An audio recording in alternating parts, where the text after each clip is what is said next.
أَوَلَمْ يَرَوْا أَنَّا نَسُوقُ الْمَاءَ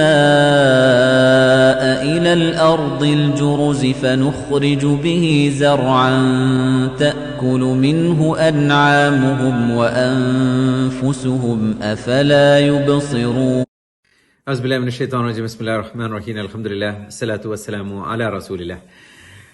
Assalamu alaikum wa rahmatullahi wa barakatuh, my dear brothers and sisters and children. We are going into the next verse of Surah Sajdah. Again, this also starts with a questioning particle, say asking Avalam. The previous one was Avalam Yagdi Ilahum Kama Lakana min Qabli. This one starts with the Avalam Yarau Anna Nasukal Ma. So Allah subhanahu wa ta'ala is asking, did they not see? Did they not see? What? أو أننا نسوق الماء إلى الأرض الجرز. أو Allah subhanahu wa ta'ala directs the water to the dry land. أرض الجرز. Very dry, barren land, in which if people see, they will not think that any vegetation will grow in that dry, barren land. But Allah subhanahu wa ta'ala, He says, He directs the water in a way which He only understands. Tafsir scholars have a difference of opinion. Some scholars say it's a rain water, it's referred here, but some other scholars, Tafsir scholars have said water from other part of the rest of other country or the neighboring country has flown into this land through a river and all that. And Allah subhanahu wa ta'ala make it possible that the water gets into this land, and as a result what happens? فَنُخْرِجُ بِهِ زَرْعًا. The crops, the greeneries comes back to life. And from which تَأْكُلْ مِنْهُ, from it eats what? أَنْهَامُهُمْ, your cattle and your animals, plus أَنفُسُهُمْ, yourself as well. أَفَلَا يُبْصِرُونَ, don't they see? So this particular verse started with Avalam. Did they not see? And Allah subhanahu wa ta'ala ending this verse saying that Afala yubsirun, don't they see? So this is subtle difference here. The first seeing is one which they see around them, the barren land, completely dry. They wouldn't have imagined that this completely desert kind of land will turn into a green kind of situation. Allah subhanahu wa ta'ala made it possible that some more water comes into that land and the green comes back to life. Then Allah says, Afala yubsirun, don't they see? This seeing is in reflection inside. Allah subhanahu, that is why each verse we get into the superficial meaning first, but if you delve deep into it, there are many layers upon layers upon layers, internal meanings, the reflections. That is why we are asked to reflect upon the Quran.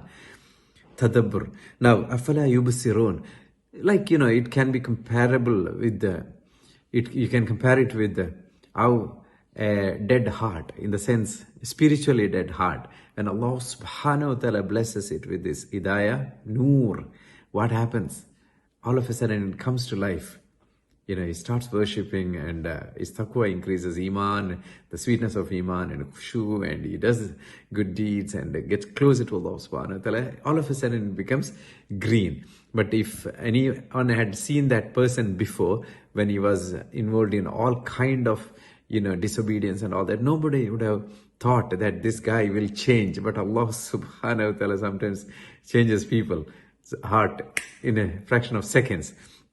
So there's lots of meanings in these verses. This is where we need to reflect upon this. And this is where this becomes the Quran. This is how we need to approach Quran. We need to take lessons. We need to reflect, ponder upon, and ask Allah subhanahu wa ta'ala to give you the inner meanings and the depth of it.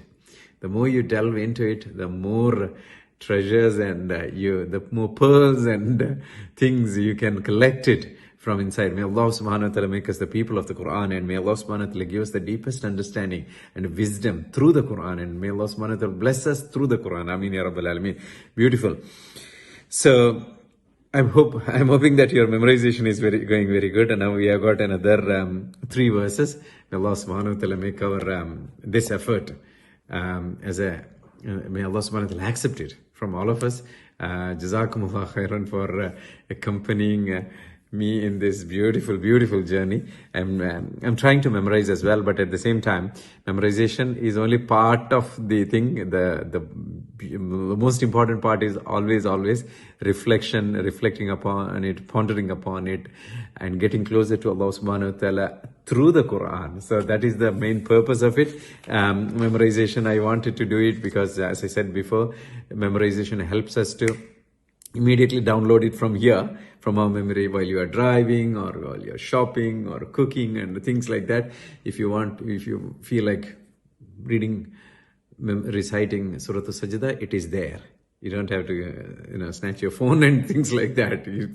It is accessible in that sense. Plus barakah of it, rather than randomly thinking about, unnecessary things, if you scroll through the Facebook and all that, it's such a fitna out there, all these political issues and all that. Sometimes, so many things, the feeds and all that, you catchy, captivating headings and all that, but related to, it is, it captivates you to read that story. Maybe, for example, what's happening back home, for me, what's happening back home in Kerala or India, all the kind of stuff, all the unnecessary stuff, but it occupies your mind and it takes the space, your time, it steals your time for this kind of reflection, for the Quran and all that. So that is why it's always important to have some of Quran here, so that you can start reciting and reflecting upon it and all that. So may Allah subhanahu wa ta'ala make the Surah Sajdah,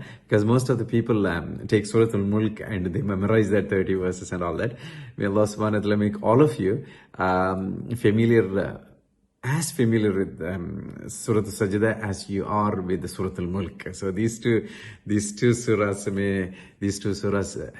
weigh heavily on your scale of deeds on the Day of Judgment. Amin ya Rabbil Alameen. Please try to memorize, try to catch up, reflect upon its meanings, refer to the tafsir books. Nowadays everything is available on app and all that. So spend time.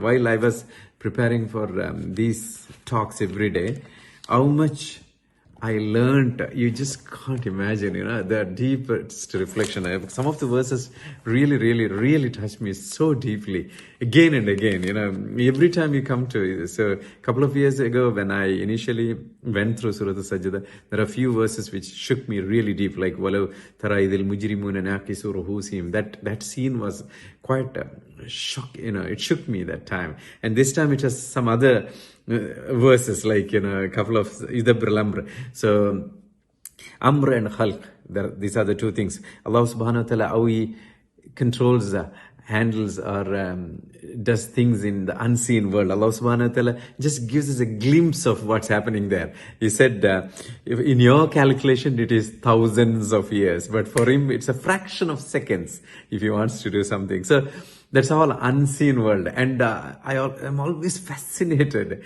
by what's, to read and understand about what's happening, because it's an iman boosting thing, to learn about those things, what's happening in the Alam al-Ghaib. Allah subhanahu wa ta'ala sometimes gives you a glimpse of the situation, and that is one of those verses. Allah subhanahu wa ta'ala says, يُدَبِّرُ الْأَمْرَ مِنَ السَّمَاءِ إِلَى الْأَرْضِ ثُمَّ يَعْرُجُ إِلَيْهِ فِي يَوْمٍ كَانَ مِقْدَارُهُ أَلْفَ سَنَةٍ مِمَّا تَعُدُّونَ. Allah subhanahu wa ta'ala increases in the beneficial knowledge. May Allah subhanahu wa ta'ala make us the people of the Quran. Wa akhiru da'wana alhamdulillahi rabbil alamin. Assalamu alaikum.